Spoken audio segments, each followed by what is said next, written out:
బాలక నేను ఎవరు నాయన ఇంత ఘోరమైన అరణ్యంలో ఒంటరిగా పోతున్నాము ఏం కార్యమో నాయన స్వామి స్వామి నేను పోయక 12 సంవత్సరములు పంచనాశనటువంటి పరబ్రహ్మ స్వరూపుడు అతడే స్వామి నా గురుదేవుడు స్వామి స్వామి శ్రీ శ్రీ విరాట్ పోతులూరి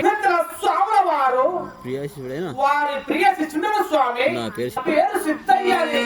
స్వామి ఈ రోజు మా జేజి నాయన కందిమలపురంలో జీవసమ చందవుతున్నాడు జీవ సమాధి చెందబోతున్నారు జీవ సమాధికి వారి జీవ సమాధికి వాడిని పుష్పములు దేవదారి పలుపుల కొరకై కంది మల్లయ్యపురం నుంచి బనగానపల్లెకి పోచున్నాను స్వామి బాలక ఇక్కడికి బనగానపల్లె చాలా దూరంగా ఉన్నది నాయన ఇప్పుడే చాలా పొద్దెక్కినది మీ జైనాని జీవ సమాధికి వాళ్ళని పుష్పములు దేవదారి పలుపులు అంత తీసుకుపోలేవు నాయన నీకు ఒక ఉపాయం తెలియదు జోల అది ఎట్లా తెలుపండి స్వామి అది ఏలాగనో తెలుపడు స్వామి వేదనో ముందులే నాకు 3 పిల్లలు పోసుకొని అవి మూట కట్టుకొని తెలిసి చూడకుండా కానీ కందిమల్లపల్లె చేరు నాయన అక్కడ పోయి ఆ మూట ఎక్కువ చూడము అవే వాళ్ళని పుష్పంలో దేవదారి పనులు అవును బాలక స్వామి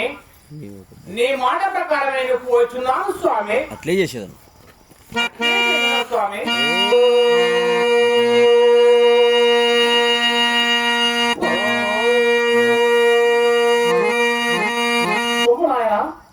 ఆడుతున్నాడే